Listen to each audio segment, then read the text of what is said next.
একটি দেশের জন্য ছাত্র সমাজ অনেক গুরুত্বপূর্ণ। ছাত্র সমাজ চাইলেই অনেক কিছু করতে পারে, যার প্রমাণ আমরা দেখেছি বাংলাদেশে। কিন্তু ছাত্র সমাজের মধ্যে কিছু নামধারী ছাত্র রয়েছে যারা মানুষের বিবেককে নাড়িয়ে দেয়। ঢাকা বিশ্ববিদ্যালয়ের যে ঘটনাটি ঘটেছে আপনারা দেখেছেন অনেকেই, বিভিন্ন সামাজিক যোগাযোগ মাধ্যম এবং বিভিন্ন ক্ষেত্রে। সত্যি একটি অমানবিক দৃশ্য। একজন মানসিক ভারসাম্যহীন মানুষকে এভাবে পিটিয়ে হত্যা করা সত্যি ইতিহাসের বর্বরতম অধ্যায়।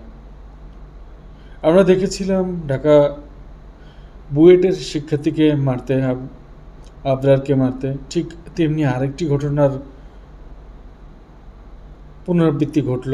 এটি সত্যি জাতি হিসেবে আমাদের জন্য অনেক লজ্জাজনক। আমাদের উচিত ছাত্রদের মূল্যবোধকে জাগিয়ে তোলা, কারণ এ ধরনের কাজ তাদের কাছ থেকে আশা করা যায় না।